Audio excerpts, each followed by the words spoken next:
Good morning friends, स्वागत आहे तुमचं आजच्या प्री मार्केट रिपोर्टमध्ये.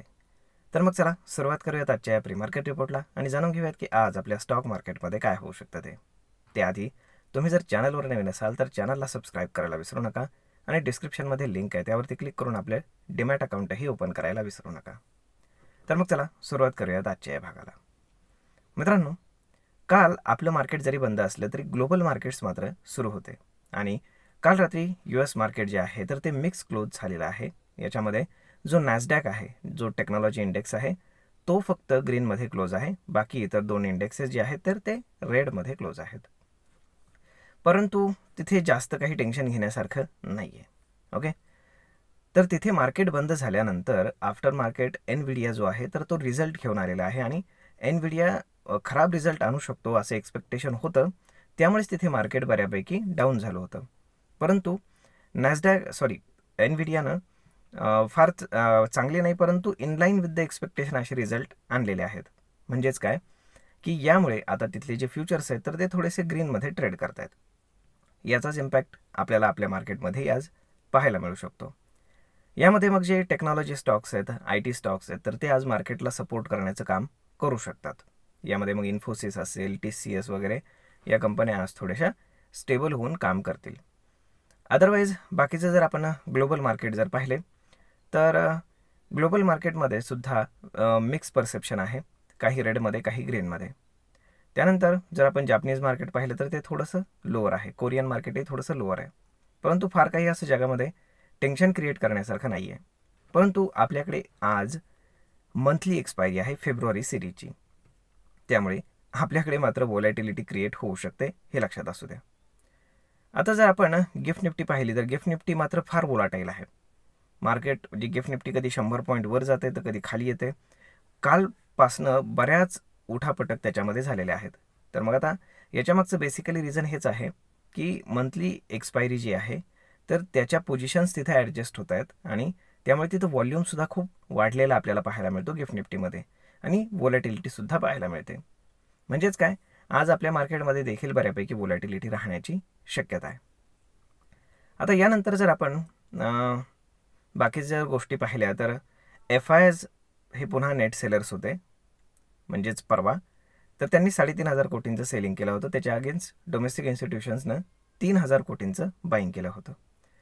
तर आता या सगळ्या गोष्टी पाहता गिफ्ट निफ्टी इंडिकेट करत आहे की मार्केट जे आहे तर ते साधारण एक 15 ते 20 पॉईंट गॅप अप ओपन होईल, ज्याला आपण ऑलमोस्ट फ्लॅट म्हणू शकतो. तर मग आता पाहावं लागेल की आज मार्केट ट्रेंडिंग राहणार का. पॉसिबिलिटी आहे ट्रेंडिंग राहण्याची, कारण आहे मंथली एक्सपायरी. त्यामुळे खूप साऱ्या पोझिशन्स ज्या आहेत तर त्या ॲडजस्ट होत असतात किंवा मग रोल ओव्हर होत असतात किंवा मग त्या पोझिशन एक्झिट होत असतात आणि त्यामुळे आपल्याला मार्केटमध्ये कुठल्याही बाजूला एखादं मुवमेंट हे अचानक आलेलं पाहायला मिळू शकतं. जर आता आपण पाहिलं तर एनव्हिडिया जो आहे तर त्याच्यावरतीच बरीचशी भिस्त होती, कारण डीपसीक आलेलं आहे आणि ते काय कमेंट्री करतात त्याच्यावरच बऱ्याचशा गोष्टी डिपेंड होत्या. परंतु सध्या तरी सगळं व्यवस्थित आहे. एनव्हिडियानं कुठलंही असं स्टेटमेंट केलेलं नाही की डीपसीकमुळे त्यांना धोका आहे वगैरे वगैरे.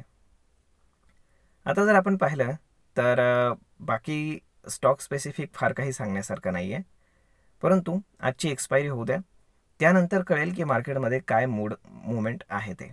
ओके, परंतु गव्हर्नमेंटने याच्यामध्ये इंटरफेअर करण्याशिवाय कुठलाही पर्याय सध्या तरी दिसत नाही. जसं मी तुम्हाला सांगितलं होतं मागच्या व्हिडिओमध्ये की FIs सोबत काहीतरी गव्हर्नमेंटचं बोलणं चालू आहे, परंतु त्याच्यावरती अजून कुठलंही कन्क्ल्युजन आलेलं नाही आहे आणि त्यामुळे हे सलग सेलिंग आपल्याला पाहायला मिळते. हा 5वा महिना आहे जेव्हा मार्केट सेलिंग प्रेशरमध्ये आहे. याआधी असं 1994 सालच्या आसपास घडलं होतं की जेव्हा मार्केट सलग 8 महिने सेलिंग प्रेशरमध्ये होतं.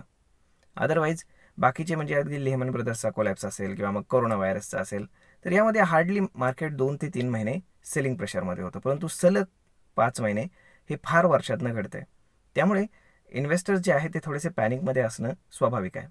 परंतु हीच खरी वेळ आहे जेव्हा आपण स्टॉक्स जे आहेत ते ॲक्युम्युलेट करू शकतो, कारण डिस्ट्रीब्युशन फेज आता ऑलमोस्ट संपलेला आहे, हे लक्षात असू द्या. यानंतरचा जो काही नेक्स्ट लेग ऑफ सेलिंग असेल लास्ट, मे बी तो लास्ट असू शकतो, कारण मार्केटचा जर आपण PE पाहिला तर तो 20च्याही खाली आलेला आहे. परंतु सध्या आपल्यासाठी जे टेन्शन आहे तर ते आहे आपला रुपी वीक होतो आहे. परंतु त्यासाठी RBI सुद्धा बरेचसे प्रयत्न करत आहे. त्यामुळे आता डॉलर इंडेक्स तर कूल डाऊन झालेला आहे. डॉलर इंडेक्स ऑलमोस्ट 106च्या आसपास आलेला आहे. जो 109 पर्यंत गेला होता तो 106 पर्यंत आला आहे. म्हणजेच काय, डॉलर इंडेक्स सध्या जास्त टेन्शन देण्यासारखी परिस्थिती नाही आहे आणि त्यामुळेच आपलं मार्केट स्टेबल होऊ शकतं अशी परिस्थिती आहे. तर मग पाहूयात की गव्हर्नमेंट काय एखादा डिसिजन घेत आहे किंवा काय कसं FI सोबत काय बोलणं पॉसिबल होतं आहे किंवा मग एखादी पॉझिटिव्ह न्यूज येते ते पाहणं जास्त गरजेचं आहे. कारण मार्केटला वर जाण्यासाठी काहीतरी ट्रिगर पाहिजे जो मेजर असला पाहिजे. तर मग पाहूयात येणाऱ्या दिवसांमध्ये काय घडतं ते. आय होप तुम्हाला हा व्हिडिओ ही माहिती नक्कीच ट्रेड आणि इन्व्हेस्टमेंट करण्यासाठी उपयोगी पडत असेल. जर हा व्हिडिओ तुम्हाला आवडला असेल तर आपल्या जवळच्या मित्रमंडळींसोबत देखील हा व्हिडिओ तुम्ही शेअर करायला विसरू नका. धन्यवाद.